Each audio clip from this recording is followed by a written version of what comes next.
Good morning, I'm Itza Romero. And I'm Albert Martinez. And you're watching UCLA Channel 1919 News. Today we're going to bring attention about an international campaign that works on bringing awareness about language and its effects on cognition. Many languages around the world gender their objects, and that can affect how we perceive those objects in the natural world. Unlike English, languages like Spanish and French set morphological rules on inanimate objects where a definite article defines a noun as masculine or feminine. Here, our newscaster Brad goes into the streets to interview four. Thank you, Itzel. So here I am on the streets, and I am trying to find people who are bilingual with English and a gendered language. Since we are in New York, that wouldn't be a hard task. So I've met up with Rosa, who speaks Spanish, which is a gendered language. Now tell me, how would you describe the word key in Spanish? Well, I'd say golden, intricate, little, lovely, and maybe tiny. And how would you describe bridge? Big, dangerous, strong, sturdy, and towering. Here is our next interviewee. He speaks German, which is also a gendered language. Now tell me, how would you describe key in German? Hard, heavy, jagged, metal, and maybe useful. And how would you describe bridge? Beautiful, elegant, fragile, pretty, and I think they're pretty slender. Did you know that both German and Spanish give inanimate objects a gender? You both applied gender to the objects I was presenting. What? What? Yes, if you notice the way you described the words, it was based on how you perceived the word as masculine or feminine. In Spanish, key is morphologically approached in the feminine way, and in German, it is approached masculine.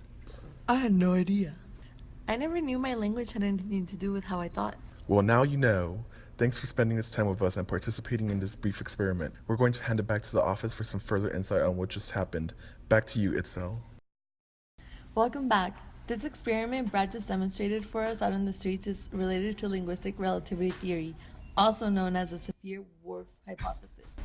These titles are given to the fact that the structure of a specific language can determine or greatly influence the way people think and behave based on the culture in which it is spoken.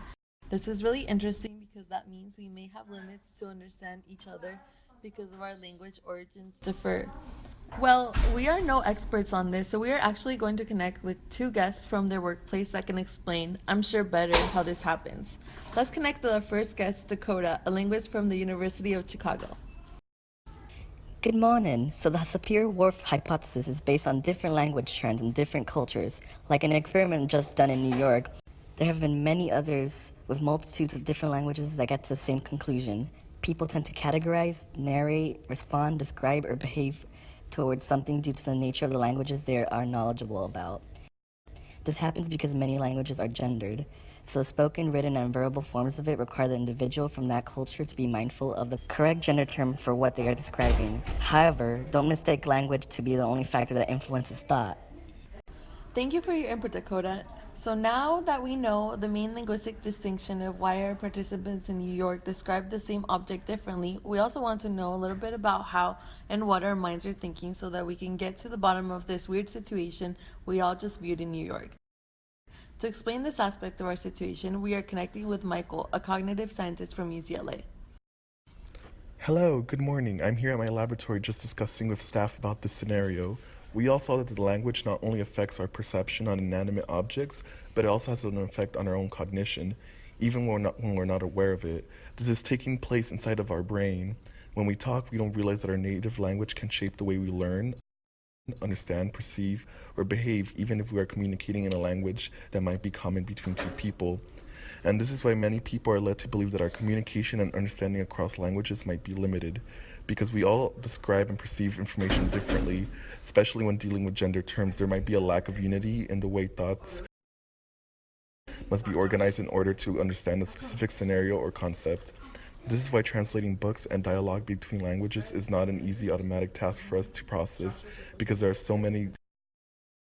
Thank you, Michael. Your explanation helped clear why we may not notice what our minds are processing all the time. Created using Powtoon.